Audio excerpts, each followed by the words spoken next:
हा डीपीसी मधून सुद्धा देण्यात आलेला आहे टॉयलेटसाठी। ज्याप्रमाणे आम्ही मुख्य शहरामध्ये इमारतींच्यावर जास्त खर्च करतोय, पोलिसांच्या कॉलनीत एकदम डिलॅपिडेटेड आहेत त्याच्यावर खर्च करतोय, मुंबईतली जी सरकारी हॉस्पिटल आहेत ती मोठ्या प्रमाणात मुंबई शहरामध्ये आहेत त्याच्यावर खर्च करतोय, तसाच एक वेगळा उपक्रम हा उपनगरामध्ये घेतला गेला। त्याच्यामुळे जॉईंटली जर आपण सगळ्याचा इफेक्ट बघितला तर टॉयलेट्सच्या बाबतीत मुंबई ही संपूर्णपणे स्वच्छ मुंबई होणार आहे। विशेषतः एक प्रॉब्लेम जो मुंबईमधला आम्ही टॅकल करतोय तो महिलांना जी असुविधा होते टॉयलेट्स कमी असल्यामुळे, तर त्याचं एक मॉडेल तयार करण्यात आलेलं आहे आणि बस स्टॉपच्या शेजारी अशा तऱ्हेच्या टॉयलेट्स महिलांना उपलब्ध करून देता येतील का, ज्या स्वच्छ असतील आणि ज्याच्यामधून कुठल्याही वासाचा त्रास सुद्धा होणार नाही। तर हे एक मॉडेल, कारण मुंबईमध्ये जागेची कमतरता असते। आणि कालच मी कालाघोडा फेस्टिवलच्या उद्घाटनाला सुद्धा गेलो होतो, तिथं सुद्धा सांगितलेलं आहे की ज्या ठिकाणी नवीन सुशोभीकरण होतंय त्या ठिकाणी काही सुविधा या टेम्पररी स्वरूपाच्या, म्हणजे जसं BSTच्या जुन्या बसेस आहेत तर त्याच्यामध्ये आर्ट कॅफे केला तर तिथं लोकांना त्या सुविधा उपलब्ध होतील। लोकांना दिलासा पाहिजे, विरंगुळा पाहिजे मुंबईमध्ये, आणि केवळ सुशोभीकरण होणार नाही तर त्या ठिकाणी विरंगुळाच्या सुविधा सुद्धा कशा होतील याच्यावर कॉर्पोरेशन काम करतंय। सगळ्याच गोष्टीचं काय बजेटमध्ये सांगता येत नाहीत, परंतु जसं दिल्लीचं मॉडेल आहे ज्याच्यामध्ये टॉवर्समधून प्रदूषण कंट्रोल करण्याचा प्रयत्न केला जातो, तसं लखनौचं मॉडेल आहे। लखनौचं मॉडेल असं आहे की त्याच्यामध्ये धुलीकण असतात, ते एकामेकाला एकत्र येतात आणि ते जड झाल्यामुळे जमिनीवर पडतात आणि नंतर ते वॉश ऑफ केले जातात। ह्या टेक्नॉलॉजीवर गेले 2-3 महिने आमची चर्चा सुरू आहे आणि मग असं जर केलं तर लखनौमधलं प्रदूषण 30% कमी झालेलं आहे। दुसरं असं सुद्धा आहे की प्रदूषणाची आकडेवारी येत असताना ज्या ठिकाणी आपली डम्पिंग यार्ड्स वगैरे आहेत त्या ठिकाणी आपल्या मशीन्स लावल्या गेलेल्या आहेत, तरी पण मुंबईला स्वच्छ हवा देण्याचा पहिलाच प्रयत्न हा या बजेटद्वारे होतोय। ही मुंबईकरांना दिलासा देणारी बाब आहे। केवळ निसर्गावर आपण अवलंबून असतो आणि त्या ठिकाणी जो हवेचा मोठा आपल्याला ॲडव्हान्टेज आहे, समुद्रावरून हवा येते आणि ही सगळं प्रदूषण घेऊन जाते, याच्या पलीकडे जाऊन मुंबईची काळजी घेणं आणि ती काळजी जशी हवेची घेतली जाते तशी आरोग्याची घेतली जाते, त्याच पद्धतीने सुशोभीकरण केलं जातंय। काही टीका अशी सुद्धा झाली होती की शिक्षणावरचा खर्च कमी झालेला आहे, तर शिक्षणाच्या मध्ये अनेक कॉम्पोनंट्स असतात आणि त्याच्यामुळे ज्याला इमारतींवरचा खर्च असतो तो कमी जास्त दरवर्षी किती इमारती खराब झाल्या याच्यावर असतो, परंतु टेक्नॉलॉजीचा वापर हा एवढ्या मोठ्या प्रमाणात पहिल्यांदाच केला जातोय मुंबईमध्ये आणि मुंबईच्या विद्यार्थ्यांना दर्जेदार शिक्षण देण्यासाठी हे सरकार कटिबद्ध आहे। आणि त्याच्यामुळे फक्त कॉर्पोरेशन नाही तर अनेक NGOज पुढे आलेले आहेत आणि ते कॉन्ट्रीब्यूट करतायत आणि त्याच्यामुळे लवकरच एक उपक्रम आम्ही मुंबईच्या मुलांसाठी सुरू करतोय ज्याचा खर्च पूर्णपणे एक NGO करते। म्हणजे NGOच्या खर्चातून हे होतंय। त्यानंतर समग्र हे जो मोठा कार्यक्रम मोदी साहेबांनी दिलेला आहे त्याच्यामधून मोठ्या प्रमाणात निधी हा सरकारी शाळांना दिला जातो, त्याचा सुद्धा निश्चितपणे परिणाम हा त्या ठिकाणी कॉस्ट सेव्हिंगमध्ये होत असतो। हा सगळ्याचा विचार केला तर एक परिपूर्ण असं बजेट या ठिकाणी सादर केलेलं आहे। ज्यांचा डोळा नेहमी निवडणुकीवरच राहिलेला आहे ते त्याच्यावर टीका करणारच। टीका जशी झाली की कॉन्ट्रॅक्टरचे पैसे देणं असतात आणि त्याच्यामुळे हे जे रिझर्व्ह आहे त्याच्यामधून एवढे कॉन्ट्रॅक्टरचे, असं बिलकुल नसतं। साधारण 10-11 हजार कोटीच्या आसपासचं हे देणं असतं आणि तेवढेच 10-11 हजार कोटी दरवर्षी नवीन कामं निघाली की त्यांच्याकडून डिपॉझिट येत असतं। त्याच्यामुळे ही एक प्रक्रिया आहे। प्रक्रियेमधून उत्कृष्ट बजेट देणं ज्याच्यामधून नागरिक सुखी होतील असं बजेट देणं हे कर्तव्य आहे। दुसरी गोष्ट, पुण्याला निवडणुका चालू आहेत, त्याच्यामध्ये अनेक लोकांनी मला असं म्हटलं की मुख्यमंत्री सर्वांना फोन केले परंतु उद्धव साहेबांना का नाही केला। तर ही एक विचारधारेवरून संघर्ष महाराष्ट्रामध्ये घडला की शिवसेनेने आपल्या विचारधारेबरोबर राहावं बाळासाहेबांच्या की काँग्रेस आणि राष्ट्रवादीच्या विचारधारेबरोबर जावं, याच्या संदर्भात एक महाराष्ट्रामध्ये जो वैचारिक संघर्ष झाला। त्याच्यानंतर मुख्यमंत्री आणि उद्धव साहेबांची कधीही भेट झालेली नाही आहे। मातोश्रीवरून असं इंडिकेशन आलं असतं, ते आपल्या प्रवक्त्याच्या वतीने सांगू शकले असते की जर उद्धव साहेबांना फोन आला तर आम्ही विचार करू। शेवटी निवडणुका लढवायच्या असतील तर मग मी मगाशी सुद्धा एक स्टेटमेंट केलेलं होतं की जर बिनविरोध झाल्या असत्या तर टिळक कुटुंबियांना न्याय देता आला असता आम्हाला, कारण टिळक कुटुंबियांमधल्या मुक्ताताई या राजकारणात असल्या तरी इतर लोक राजकारणामध्ये सक्रिय नाही आहेत। बिनविरोध असते तर त्यांना सुद्धा संधी मिळाली असते। एका ठिकाणी आपण लोकमान्य टिळक साहेबांचा एवढा मोठा गौरव करतो आणि त्यांच्या कुटुंबासाठी त्यांनी जरी असं म्हटलं असतं की आम्ही ती जागा आहे त्याच्यापुरतं सुद्धा करू. आणि दुसऱ्या सुद्धा जागेवर त्यांच्या पत्नी उभ्या आहेत. ज्यावेळेला आर पाटील साहेबांचं निधन झालं त्यावेळेला ती बिनविरोध झालेली होती. ज्यावेळेला पतंगराव कदम साहेबांचं निधन झालं त्यावेळेला बिनविरोध झाली होती. मध्यंतरीच्या काळामध्ये कोल्हापूर आणि सोलापूरच्या 2 जागांवर हे घडू शकलं नाही, पण ती चूक दुरुस्त करण्यामध्ये पवारसाहेबांनी पुढाकार घेतलेला होता. आणि पवारसाहेब हे महाविकास आघाडीचे प्रमुख असल्यामुळे पवारसाहेबांशी आदरणीय मुख्यमंत्री बोललेले आहेत. त्याच्यामुळे याच्यामधून कुठला असा वेगळा अर्थ काढता कामा नये.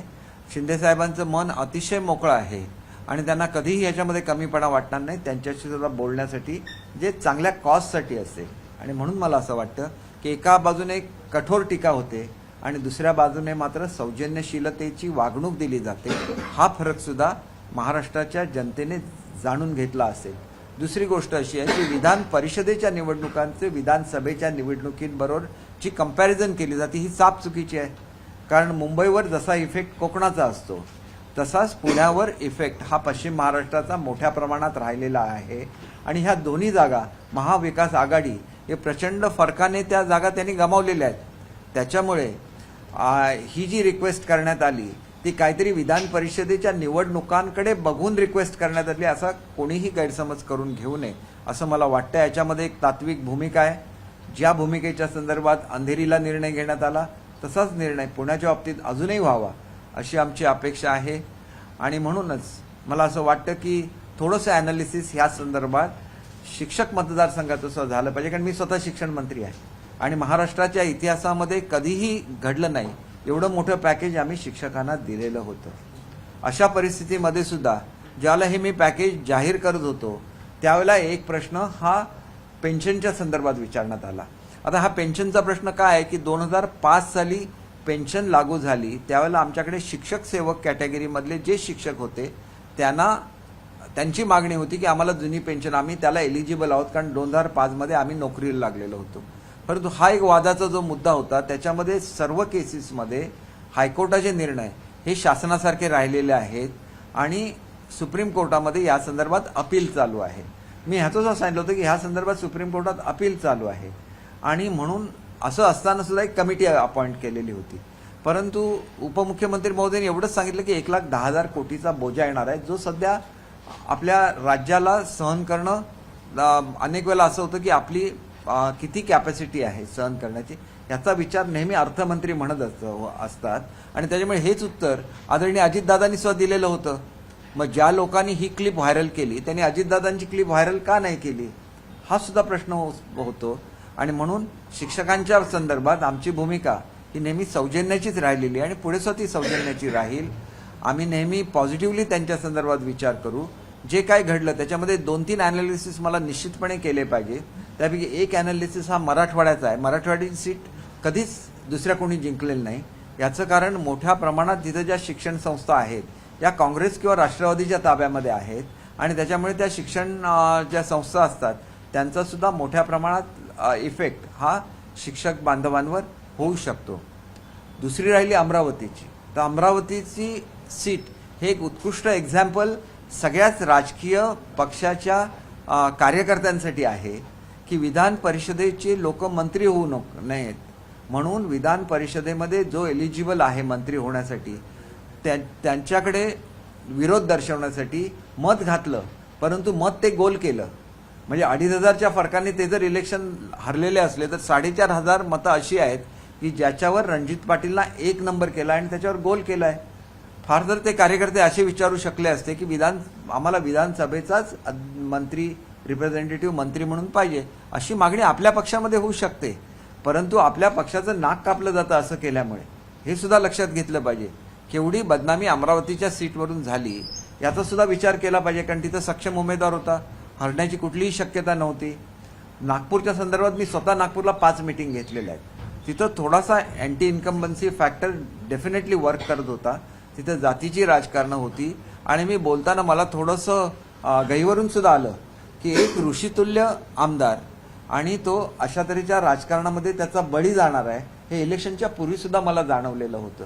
हे घडणं चुकीचं असलं तरी अँटी इन्कम्बन्सी फॅक्टर ज्यावेळेला आपल्या विरुद्ध स्ट्रॉंग असतो त्यावेळेला उमेदवारांनी सुद्धा ही भूमिका घ्यायला लागते की प्रसंगी मी बाहेर राहीन परंतु माझ्या पक्षाला कुठेही गालबोट लागणार नाही अशी मी काळजी घेईन. आणि तशी अपेक्षा कदाचित हे वातावरण गणार साहेबांना लक्षात आलं नसेल आणि त्याच्यामुळे हे सगळं घडलं, ही वस्तुस्थिती आहे.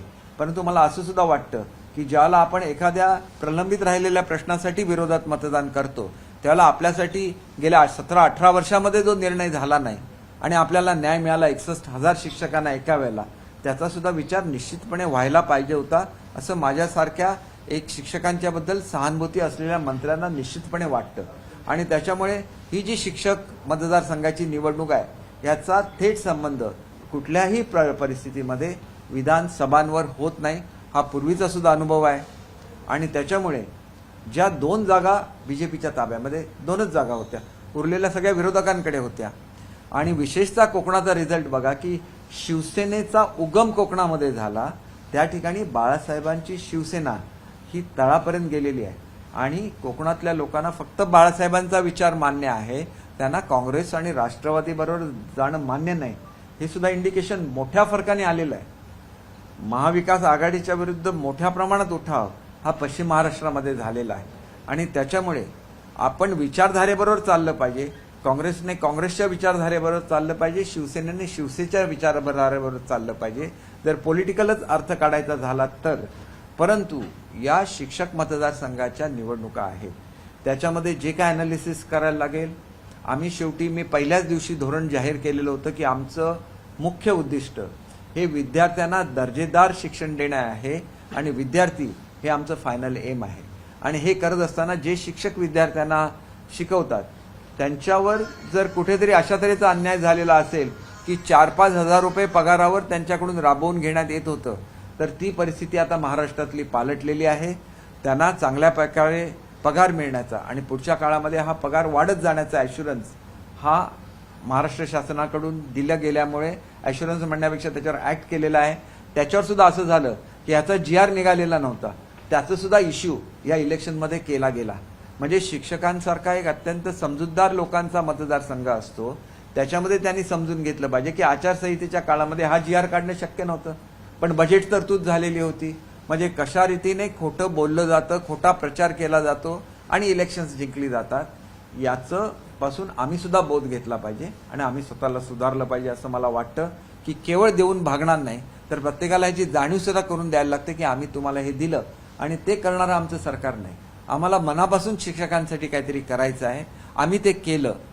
त्याला किती लोकांनी त्याची जाणीव ठेवली नाही हा प्रश्न विचारला आमच्याकडून कधीही विचारला जाणार नाही आणि पुढे सुद्धा आम्ही कधी असा विचार करणार नाही, कारण हे सरकार लोकांना देणारं सरकार आहे आणि आम्ही तसं ते देत राहू, लोकांची कामं करत राहू आणि पुढच्या काळामध्ये चांगला परफॉर्मन्स हा इलेक्शनमध्ये होण्यासाठी आमचं परफेक्ट कॉम्बिनेशन कसं होतं, जसं आमचं ठाणे मतदारसंघामध्ये म्हणजे कोकण मतदारसंघामध्ये झालं तसं कोऑर्डिनेशन हे कशा रीतीने अन्य ठिकाणी होईल याची आम्ही काळजी घेऊ.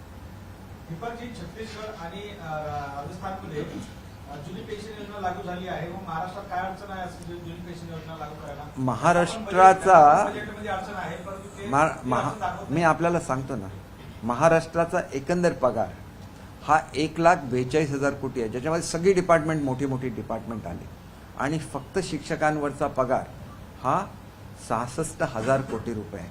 हा महाराष्ट्रामध्ये आणि छोट्या राज्यांमध्ये फरक आहे. तिथं 100% अनुदान सुद्धा आपण महाराष्ट्र देतं, कुठलंही राज्य इतर राज्य देत नाही. त्याच्यामुळे त्यांचा प्रश्न आणि आमचा प्रश्न याच्यासाठी वेगळा आहे की आपण आता सुद्धा बघितलं की मोठ्या प्रमाणात आपण अनुदानावर सुद्धा खर्च करतो आणि त्याच्यामुळे एकंदर आपल्या शासकीय नोकरांवर होणारा पगार हा प्रचंड आहे आणि त्याच्यानंतर आपण मोठ्या प्रमाणात अनुदान हे सगळ्या नगरपालिकांना सुद्धा देत असतो पगारासाठी, त्या सुद्धा पेन्शन देत असतात. त्याच्यामुळे महाराष्ट्रावर येणारा बोजा किती आहे आणि ह्या छोट्या राज्यांवर येणारा बोजा किती आहे याचा सगळ्याचा अभ्यास होईल आणि त्याच्यानंतर हे धोरण शेवटी असं आहे की पगार सुद्धा वेळेवर द्यायला लागतात. महाराष्ट्र असं राज्य आहे की 5 तारीखच्या पूर्वी सगळ्या लोकांचे पगार मिळतात. शिक्षकांचा पगार सुद्धा आपण अनुदानित शिक्षकांचा पगार सुद्धा आता त्यांच्या थेट अकाउंटवर जमा करण्याची आम्ही व्यवस्था केली आहे. त्याच्यामुळे महाराष्ट्राची तुलना इतर राज्यांशी होऊ शकत नाही, हे सर्वांनीच लक्षात घेतलं पाहिजे.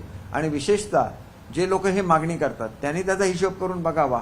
एक निश्चितपणे त्रुटी आहे नवीन ह्याच्यामध्ये की ह्याच्यामध्ये जी ट्रान्सपरन्सी आली पाहिजे की आज माझी जी गुंतवणूक झाली त्याची किंमत किती झाली हे लोकांना कळलं तर त्यांच्या लक्षात येईल की जुन्या पेन्शनमध्ये जेवढा बेनिफिट आपल्याला मिळत होता त्याच्यापेक्षा जास्त बेनिफिट हा रिटायरमेंट नंतर आपल्याला मिळतो. हे ज्यावेळेला त्यांना कळायला लागेल त्यावेळेला ही परिस्थिती बदलेल. 2005च्या दरम्यानचे शिक्षक सेवक असलेल्यांच्याबद्दल काय करायचं हा एक वेगळा निर्णय निश्चितपणे होऊ शकतो. परंतु सर्वच लोकांनी आता DCPS योजना स्वीकारलेली आहे आणि चांगलं असं त्याच्यामध्ये काही अडचणी होत्या सुरुवातीच्या काळामध्ये. लगेच काही लोकांचा मृत्यू झाला तर त्यांना न्याय मिळू शकत नव्हता. त्यांना आम्ही वन टाइम सेटलमेंटची व्यवस्था केली. मी त्यावेळेला त्या खात्याचा मंत्री होतो. माझ्या अध्यक्षतेखाली ती कमिटी होती. त्याच्यामुळे ज्या ज्या अडचणी आपल्या स्टाफला येतात, आपल्या एम्प्लॉईजना येतात, सरकारी नोकरांना येतात, त्याच्याबद्दल हे सरकार अत्यंत संवेदनशील आहे आणि नेहमी चर्चेच्या माध्यमातून मार्ग काढत असतं. आणि आपण बघितलेलं असेल की सरकारी नोकरांच्या संदर्भात अनेक चांगले निर्णय हे केंद्र शासनाने घेतले आणि केंद्र शासन जे निर्णय घेतं सेम महाराष्ट्र शासन घेत असतं.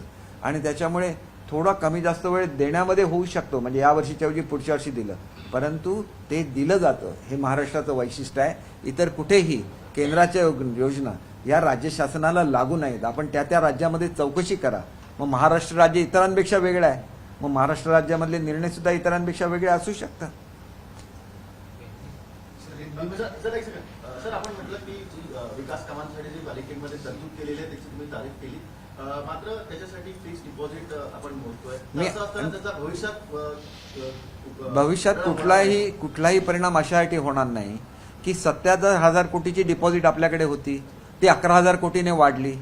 आता 15,000 कोटी म्हणता की तुम्ही तरतूद केलेली आहे, म्हणजे ती कशामध्ये केली आहेत? मूळ डिपॉझिटना हात लावलेला नाही. 11,000 कोटीची ॲडिशनल डिपॉझिट केलेली आहेत.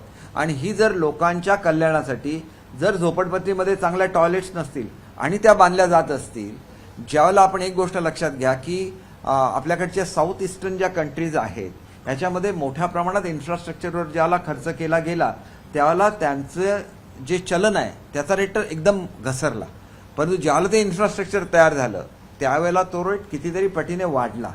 शेवटी इन्फ्रास्ट्रक्चर होणं फार आवश्यक आहे. आणि हे फक्त म्युन्सिपाल्टी करते असं नाही.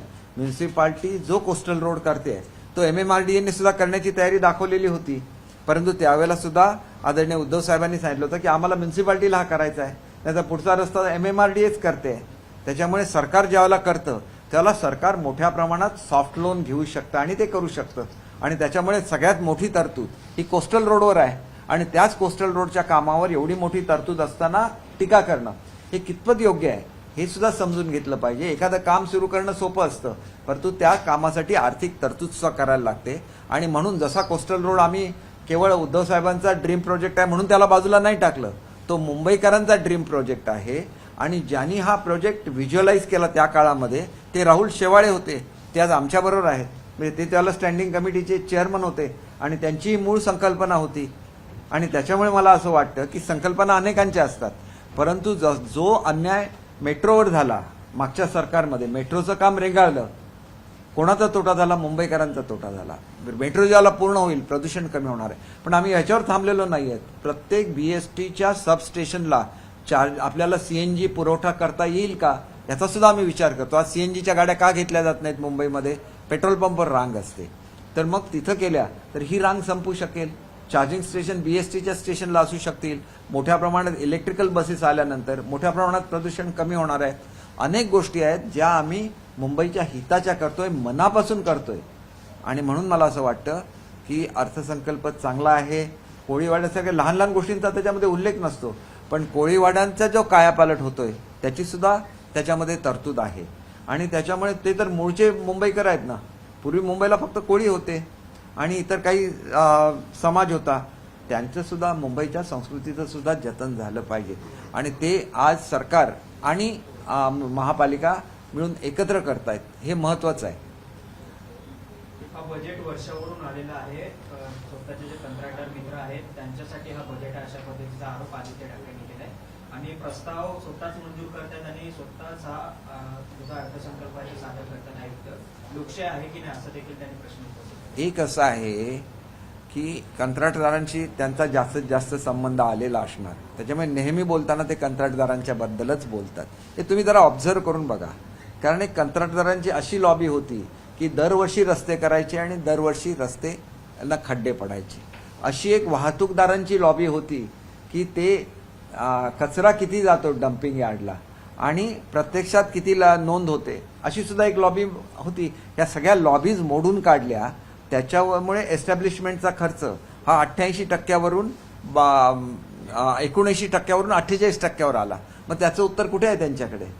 ते ह्याचा विचार कधी करत नाहीत. काय असतं की हळूहळू ते शिकतील आणि मग ते अशा टीका करणं बंद करतील याची मला खात्री आहे. त्यांच्याबद्दल माझ्या मनात नेहमीच प्रेम असतं, परंतु त्यांनी हा सुद्धा अभ्यास केला पाहिजे आणि नेहमी कंत्राटदारांची बाजू करणं त्यांनी सोडून दिलं पाहिजे. असे कंत्राटदार की त्यांचे रस्ते खराब होतात त्याच्यापेक्षा नॅशनल लेवलच्या कंत्राटदारांनी काम करावं आणि ते तुमचे मित्र असले तरी त्यांनी टेंडर भरावं. त्यांचं स्वागत निश्चितपणे होईल याची मला खात्री वाटते. आणि कोणालाही जर अशी धमकी गेली की तुम्ही भरू नका म्हणून, त्याला तुम्ही आमच्या निदर्शनाला आणून द्या, त्याच्यावर आम्ही अत्यंत कडक कारवाई करू.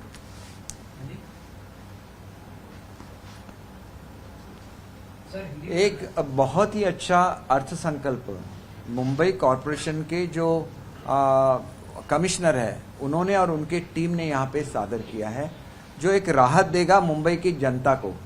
मुंबई की जनता किससे त्रस्त हो जाती है? जब बारिश आती है तो हर जगह पे फ्लडिंग होता है, उससे त्रस्त हो जाती है, या तो जब बारिश आती है तो गड्ढे गिर जाते हैं. तो इन दोनों से राहत मिल रही है मुंबई को. मुंबई का जो इंफ्रास्ट्रक्चर है वो डेवलप हो रहा है. मुंबई का जो शिक्षण है उसमें लेटेस्ट टेक्नोलॉजी आ रही है. मुंबई की जो हेल्थ है उसमें बहुत सारे नए क्लिनिक्स आ रहे हैं. सब जो टेस्ट होती है मेडिकल टेस्ट, ये सब मुंबई के जो नागरिक है उनके लिए फ्री बनाई गई है. तो ऐसे बहुत सारे इनिशिएटिव्स हैं जो पहली बार लिए जा रहे हैं. और मुंबई का जो हवा है, जो हवा का प्रदूषण है, उसमें पहली बार इनिशिएटिव लिया जा रहा है कि ये मुंबई को एक राहत है. मुंबई की हेल्थ अगर अच्छी रहनी चाहिए तो इसके लिए ये जरूरी है कि अच्छी एयर क्वालिटी रहे और उसका इंतज़ाम किया गया है. बहुत सारे जो मुंबई के लोग हैं वो बहुत ज़्यादा काम करते हैं, बहुत दौड़ते रहते हैं, तो उनको ज़्यादा से ज़्यादा हाई ब्लड प्रेशर होता है, ज़्यादा से ज़्यादा डायबिटीज़ हो जाता है. उसका एक अभियान चलाया जाएगा, उसको आइडेंटिफाई किया जाएगा. बहुत से लोगों को मालूम भी नहीं रहता कि उनको डायबिटीज़ है या तो हाइपरटेंशन है. तो ये सब चीज़ों का अगर कोई ख्याल रखे तो उसमें ऐसे बोलना चाहिए कि ये सब इंस्ट्रक्शन सीएम से है. सीएम तो खुद नगर विकास विभाग के मुख्य है, तो कभी भी आदेश दे सकते हैं किसी भी म्यूनिसिपालिटी को. ये तो उनका हक है. ये क्या नई चीज़ है क्या? जो लोग अनमैच्योर्ड रहते हैं वो ऐसी स्टेटमेंट करते रहते हैं. दूसरी एक चीज़ है कि म्यूनिसिपालिटीज़ की जो फिक्स डिपॉजिट या तो इसको रिजर्व फंड बोला जाता है, वो पहले थी 77,000 करोड़, अभी बन गए 88,000. तो मुंबई क्या वो लोगों को सर्विस देने वाले एक इंस्टीट्यूट रहती है. जो सरप्लस फंड आता है वो फिक्स डिपॉजिट में चला जाता है क्योंकि उस पर रिटर्न भी आना चाहिए. लेकिन इसका मतलब ये नहीं है कि मुंबई के सुविधाओं के लिए उसको यूज अगर नहीं किया जाता है तो एक गलत बात है. जिनके रेजिम में सिर्फ 22% खर्चा किया जाता था लोगों के सुविधाओं पे, तो उसी वक्त वैसी मुंबई में 52% लोगों के सुविधा पे खर्चा हो रहा है. ये बहुत ही सराहनीय बात है. और इसके लिए मुंबई की जो जनता है, आम जनता है, जिसको ये टॉयलेट्स मिलेंगे, अभी 20,000 टॉयलेट्स नए बन रहे हैं. पहले टॉयलेट्स ये जो हमारा म्हाडा का एक विंग रहता है, झोपड़पट्टी सुधार योजना बोलते हैं उसको, उनके पास जाते थे, तो वो सब अभी ट्रांसफर हो गए म्यूनिसिपालिटी को, तो वो भी मेंटेन रहेंगे. वो 5 बार सीएम साहब ने बोला है 5 बार क्लीनिंग होना चाहिए हर सार्वजनिक शौचालय का. पहले किसी को ऐसे नहीं लगा कि ये होना चाहिए. तो ये एक जो केयर लेते हैं जनता की, ऐसे मुख्यमंत्री जब आते हैं तो ये चीज़ें तो बदलना स्वाभाविक है और इसका रिफ्लेक्शन बजट में भी आना स्वाभाविक है.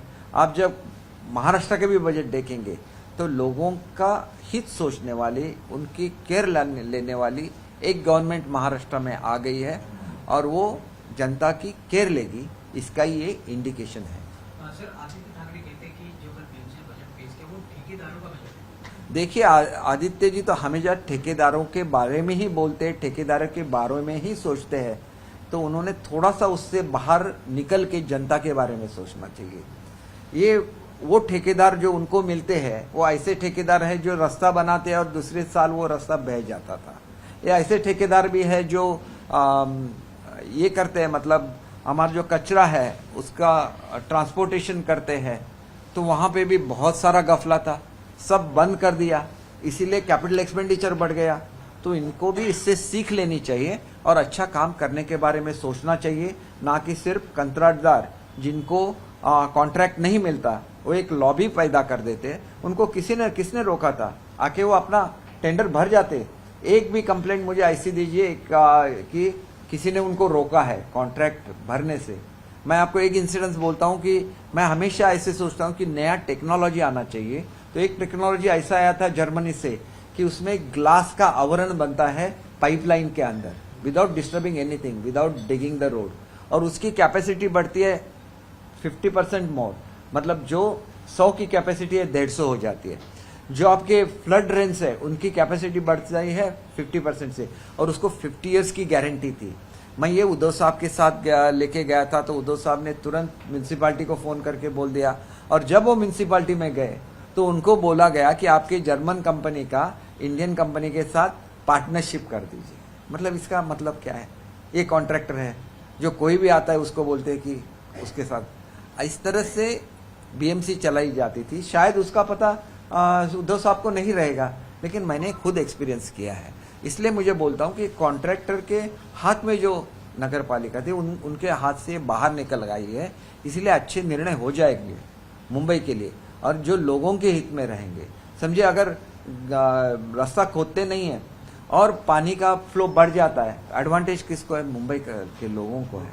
तो मुझे ऐसे लगता है कि ये लेटेस्ट टेक्नोलॉजी अब आ जाएगी, क्योंकि उसमें जो बैरियर था कॉन्ट्रैक्टर का वो बैरियर चला गया है। और इसके लिए अगर उनको बुरा लगता है तो उन्हें थोड़ा सा अपनी सोच बदलनी चाहिए और कॉन्ट्रैक्टर के पास से निकल के जनता के पास आना चाहिए। सर एक और सवाल जानना चाहिए। आदित्य ठाकरे ने कल एक सवाल उठाया सीएम शिंदे के ऊपर। उन्होंने कहा कि अगर एकनाथ शिंदे को हिम्मत है तो थाने से इस्तीफा देके वर्ली से चुनाव लड़े। देखिए ये जो कम एज में जो मिल जाता है ना, इसलिए ये सब दिमाग में आ जाता है। वहां पे 2 एमएलए थे जिनको एमएलसी बनाया गया। किस लिए एमएलसी बनाया गया? ताकि ये एमएलए के होके जीत के आए। तो उन्हें मालूम नहीं कि वो खुद कैसे जीत के आए और क्या मार्जिन से जीत के आए। हम लोग भी ऐसे बोल सकते थे ना कि ठाणा में जाके अपने शिंदे साहब के कॉन्स्टिट्यूंसी में आके अपना डिपॉजिट बचा के दिखाए, हम भी बोल सकते हैं। लेकिन हम बोलने के लिए अपना समय बर्बाद नहीं करते, हम लोग काम के लिए अपना समय ये करते हैं, यूज करते हैं और लोगों के लिए काम करते हैं। शिंदे साहब को इसका जवाब देने के लिए उनके पास फुर्सत नहीं। आप देखिए कितने लोग रोज उनको मिलते हैं, कितने लोग रोज मंत्रालय में आते हैं, कितनी बार वो अपना कितना समय अपने डिपार्टमेंट के लिए देते हैं। एक मिसाल है कि किस तरह से काम करने वाला सीएम चाहिए। और हम लोग जहां भी जाते हैं महाराष्ट्र में, जनता बहुत उत्सुक है उनको देखने के लिए कि इतने 20-20 घंटा हमारे लिए काम करने वाला मुख्यमंत्री कैसे है। वो देखने के लिए लोग आते हैं, उन हाथ दिखाते हैं उनको उनके नाम से। जब मैं एक ही चीज का ये करना चाहूंगा, कल मैं गया था कोंकण की जो सबसे बड़ी यात्रा रहती है, तो हर कोई उनको नाम से पुकारता था, भाई करके बुलाता था। उनके सुपुत्र पीछे बैठे हुए थे, उनको पुकारते थे। ये प्रेम रहता है और ये प्रेम उनके लिए काम करने की वजह से आता है। एक ऐसे मुख्यमंत्री है कि जिनके बर्थडे के दिन 100 छोटे छोटे बच्चों पे वो खुद सर्जरी करते हैं, उनके लिए अच्छा जीवन करते हैं और वही उनका काम है। आज भी आ गए तो लोगों की हेल्थ की केयर ले रहे हैं। वो ऐसे ही है। उन्हें एक अच्छे आदमी को गंवाया है शिवसेना ने। वो जो कांग्रेस और राष्ट्रवादी के कहने से उन्होंने एक अच्छा आदमी जो अच्छे दिल का है उसको उन्होंने गंवाया है। तो आगे चल के उन्हें भी ये पता चल जाएगा कि हम अच्छे अपने साथी से जो जुड़े हुए थे उससे हम लोग कांग्रेस और राष्ट्रवादी के बहकावे में आगे उनसे अलग हो गए। उनको भी एक दिन इसके बारे में समझ आ जाएगी। सर महाराष्ट्र में 2 सीटों पे उपचुनाव है। हालांकि मनसे के अध्यक्ष राज ठाकरे भी कह रहे हैं ये निर्विरोध। आपका क्या कहना है कि इसको लेके सीएम ने किसी और से बात की है? उन्होंने सबसे बात की है, सब नेताओं से बात की है और ये महाराष्ट्र की परंपरा रही है। सर किन लोगों से थोड़ा जिक्र कर दिए? किसी नहीं, वो तो पेपर में छप के आया हुआ है। आप एक ही आदमी छोड़ के एक ही नेता छोड़ के आप बोल रहे हैं कि उन्होंने सबसे बात की। वो नेता के वहां से भी इंडिकेशन आ जाता। उनके प्रवक्ता रोज बात करते हैं 9:30 बजे, वो भी बोल देते कि एक फोन उद्धव साहब को भी आना चाहिए, उनको भी फोन जाता था। उनके मन में कोई भी नहीं, आज भी उनकी हो इज्जत ही करते हैं। और उन्होंने उनको बोला था कि आप ही सीएम रहिए, लेकिन कांग्रेस और राष्ट्रवादी का साथ छोड़ दीजिए। ऐसे बोलने वाले आदमी, उनके पास अगर वो फोन करेंगे और उनको अच्छा तरह से रिप्लाई नहीं हुआ, या तो वो फोन नहीं रिसीव किया गया। फडणवीस साहब को भी ये एक्सपीरियंस हुआ था कि उन्होंने 5 बार फोन किया, एक भी बार वो फोन नहीं उठाया गया। तो ये भी हो सकता है। और देखिए, जिसको स्वाभिमान है वो तो बोलेगा कि मैं उसी नेता को फोन करूंगा जो मेरा फोन उठाए। ये तो जाहिर सी बात है, और इसीलिए उनका भी आदर हम लोग रखते हैं, वो भी हमारा आदर रखे, तो ये महाराष्ट्र बहुत अच्छी तरह से काम करेगा। एबीपी माझा, उघडा डोळे बघा नीट।